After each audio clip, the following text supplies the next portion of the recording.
இன்றைய நாளில் உங்களது ராசிகளுக்கான பலன்கள் வழங்குகிறார் ஜோதிட வித்வ சிரோன்மணி பிரம்மஸ்ரீ ஸ்ரீ ஜெகதீஸ்வர சர்மா. இன்று 2026 ஆண்டு மே மாதம் 18ஆம் திகதி பராபவ வருஷம் வைகாசி திங்கள் 4ஆம் நாள் திங்கட்கிழமை. துவிதியை திதி மாலை 5:53 வரை, அதன் மேல் திருதியை. நட்சத்திரம் ரோகிணி பகல் 11:32 வரை, அதன் பின் மிருகசீரிடம். அமிர்த சித்த யோகம் முழுவதும் ராகு காலம் காலை 7:24 முதல் 8:58 வரை. சுப நேரம் பகல் 12:07 முதல் 1:41 வரை. இன்று திவசம் செய்வதற்கான திதி வைகாசி மாத வளர்ப்புறை துதியை.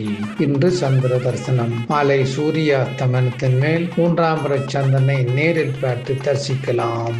இனி இன்றைய பலன்கள். மேடம் ஆக்கம், இடவம் அனுகூலம், மிதுனம் அலைச்சல், கடகம் ஆனந்தம், சிங்கம் மத்திமம், கன்னி உயர்ச்சி, துலாம் கவலை, விருச்சிகம் சமபலன், தனுசு இன்பம், மகரம் இனிமை, கும்பம் யோசனை, மீனம் விருத்தி.